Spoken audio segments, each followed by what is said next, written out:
ना class 12th का एक इम्पोर्टेंट टॉपिक डिस्कस करने जा रहे हैं ना। क्या नाम है उस टॉपिक का? टोटल इंटरनल रिफ्लेक्शन, जिसको शॉर्ट में हम लोग क्या बोलते हैं? TIR। टॉपिक का नाम है, देखो, टोटल इंटरनल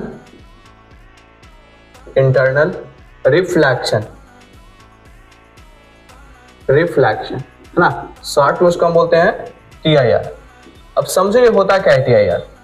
TIR फिनोमेनन होते क्या है ना, कैसे होता है, कब होगा, कंडीशंस क्या होगा, क्या सुटेबल कंडीशन होना चाहिए जिसके बाद TIR हैपेंस होगा, है ना। तो कंडीशन को डिस्कस करेंगे। जब लाइट रे डेंसर एरिया में आता है तो went away from the normal.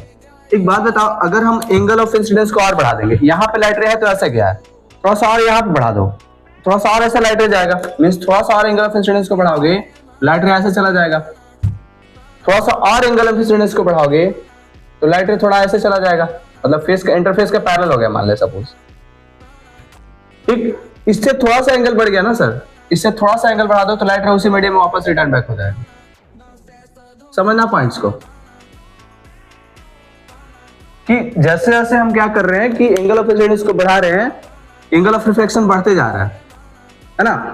तो एक समय के बाद क्या होगा कि अगर हम बढ़ाते रहे एंगल ऑफ इंसिडेंस को, एक समय के बाद टोटल लाइट रे उसी मीडियम में वापस रिटर्न बैक हो जाएगा। So this is what we called as total internal reflection। यहाँ पे दो कंडीशन समझे होंगे कि light ray must go from denser to rare, पहला कंडीशन फॉर द TIR।